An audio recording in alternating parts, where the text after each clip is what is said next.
with Hillbilly Orchids. Today we are going to repot this Gulf Green hair pig that was sent to me by the beautiful, sweet Brenda from Orchid Delirium. Reason being is that I'm not 100% convinced in my environment that this gravel, and that's all it is. It's all straight, pure limestone gravel is the way for this plant to grow in my environment. I'm not happy with the way I see some of these roots reacting, which upsets me a little bit. And I do believe this eye here is wanting to pop, and this one already popped. So I think now of any time is the time to get this out of the pot and clean up the roots and get it into another situation. We're going to, of course, be using Orchid Supply Store media and Orchid Supply Store pots. Like I told you many times before, that anything you see me use in my videos is Orchid Supply Store supplied. Like I said, they have the greatest pots, the greatest media. This is Orchiata bark, and it's really premium grade bark. This is really great, huge charcoal, because I picked up a piece of charcoal. Perlite. This is super coarse perlite, and it's just excellent quality grade media and such. So like I said, this medium does not break down as easy as most other do break down, so it's really the best to use. I'm trying to be focused on plants today. I'm trying not to be I'm kind of a fussy little mean thing today. I'm not feeling very good, and they're fixing the fire whistle, so I'm aggravated. Of course, it's I kind of need to just leave that be now, because my neighbor passed away, and she was the one that she had dementia real bad, and when it would go off, she would freak out and panic, and it really upset her. So, and I'm sad that she passed away, but I'm glad that she's not here to have to listen to it yet again. So, but anyways, let's focus on something nice. And that is to get this Gulf Green hair pig situated into medium that I'm comfortable with. Like I said, I'm never grown in gravel. I'm not real comfortable with it, and again, I'm not real satisfied with how a lot of these roots are looking. I do believe these are back here are dead. Of course, they might have already been, because they are, those are older growth roots, so that happens. Tends to happen. So, let's see where to begin. I'm nervous. I'm definitely nervous about getting into it. This is, very special plant. I don't want to do anything wrong to it. I don't want to hurt it in any way, shape, power, or form. So, yeah, definitely nervous. This stake in there, because that was the bloom stake. Yeah, the gentleman, I talked to him from the what was it? I forget where it was bought. Odom's, and he said they just use it because it's cheaper, it's easier, it doesn't break down because it's a inorganic media and such. So. And they said that you don't have to repot as frequently and things, so that's why they use it. It wasn't that it needed super dry material or anything. I'm gonna be stepping on rocks. That would not be a good thing. Talk about really make you grumpy. Step on one of them bad boys in bare feet. But now is the time to do it, since I've got new growths coming as well. So,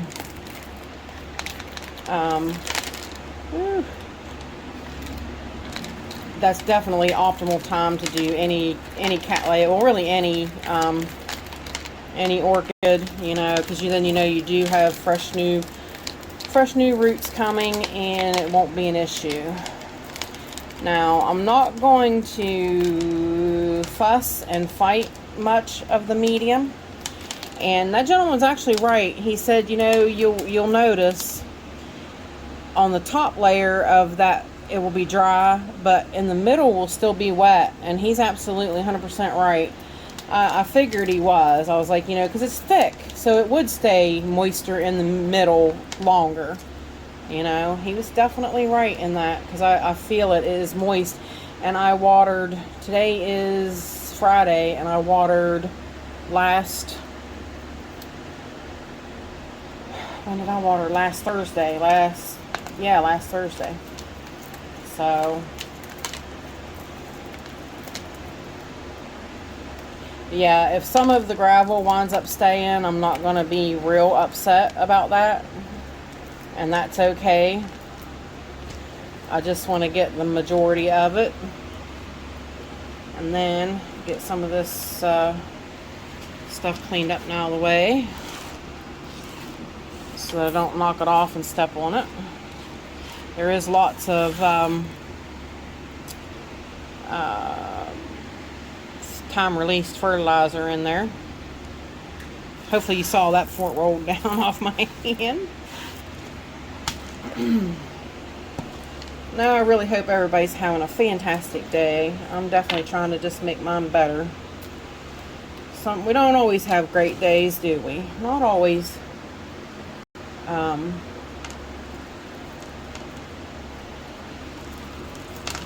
shake it a little bit, not hard.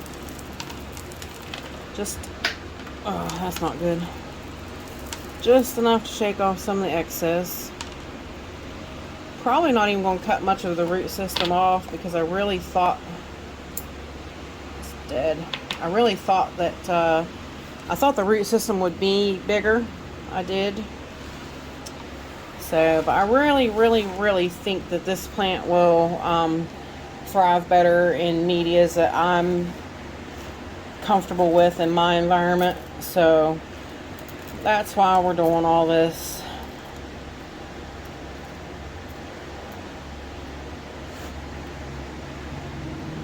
Yeah, I don't know though. A lot of these, some of them are good, but some of these are really thin and not alive still. But yeah, see this root, hopefully you guys can see. Let me point you downward a little bit more.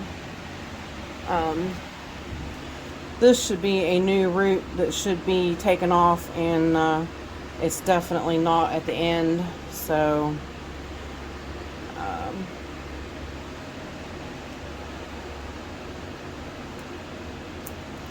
I said, I'm not gonna pick too much over the old roots. I might have to wind up repotting it again if many of the roots fuss and die. So we'll just keep what's there for the time being.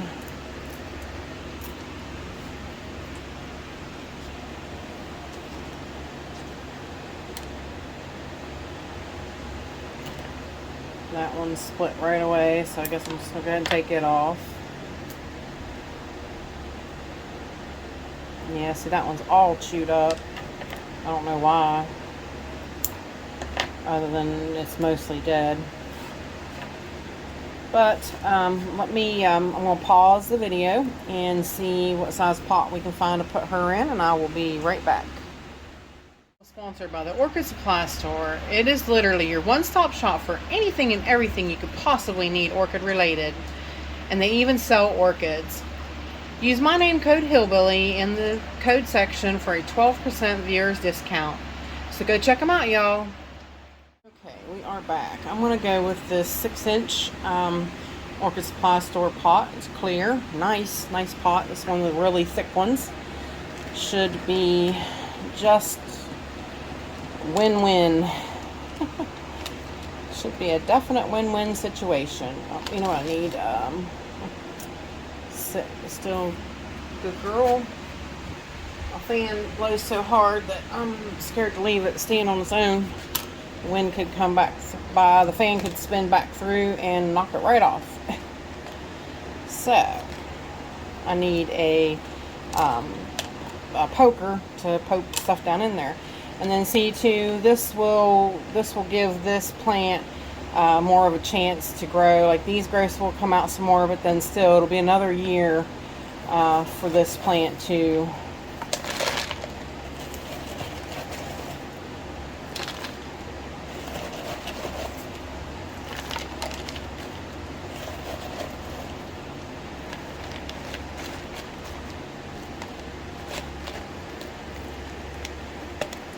continue to grow and flourish out this way. But yes, bark is the best go-to in my environment. I haven't really ever done very well with inert medias so far. So again, I want to just stick to what I know that I know, and I definitely know my bark. When you got a special plant like that, you wanna take the best care of it. Then that's the best way to do that. And I am using chunky bark so that it does do the wet dry cycle good. It's definitely gonna dry out. So excuse me. I think that's partially why I don't feel so well. My sinuses this weather's just all over the place, and it really has my sinuses just in an uproar because things are budding and it's too early. I told you I got daffodils got in there in bud. I need to actually go outside and see if they're blooming today. It was like 75 degrees yesterday, and today the high is 42. Low tonight's going to be 27, so they're going to get burnt. It's a shame. It really, really is a shame. I'll pick up on this back side a little bit before I poke some media down in there.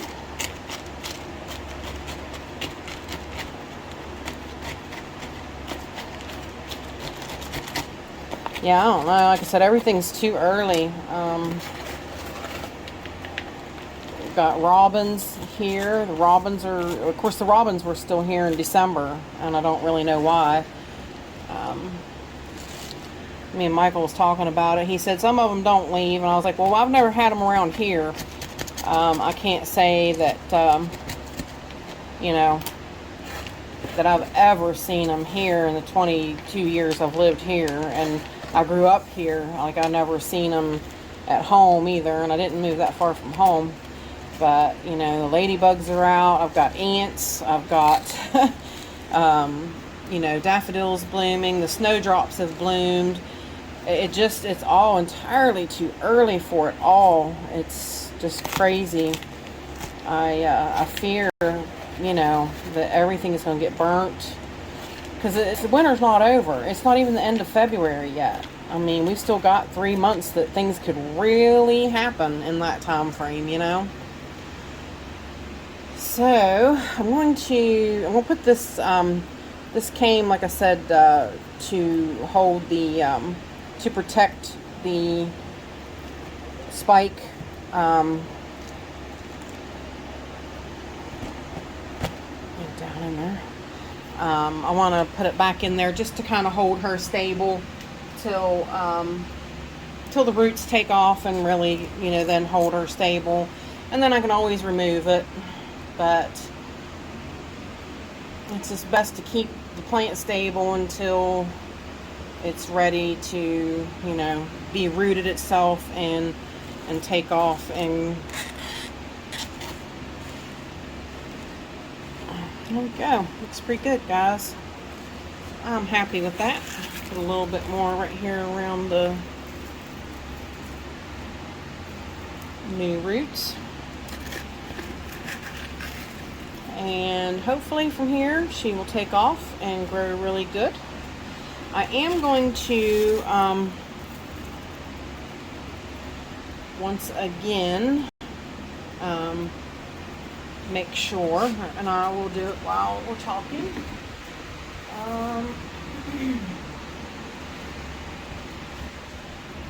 I have a little mixed cup of espoma lime and it's chicken grit, oyster grit. I'm gonna go ahead and add that in here. Since she came from such a high calcium, lime type situation, I think it'll be beneficial to add some of that back a little bit with the calcium. But mainly the lime, mainly the espoma lime. Give her a little shake to get most of that down in there. Didn't mean to shake you guys, but there we go. There is the golf green hair pig, all repotted and looks good. And now I won't be worried about her. She should take right off. She should and appreciate my environment, and yeah, look forward to seeing these new growths this year. So there you go. If you guys have any questions with anything, please leave them in the comment section. And with that said, I appreciate all you beautiful, wonderful people stopping by and hanging out with me. And bye for now, y'all, till we meet again.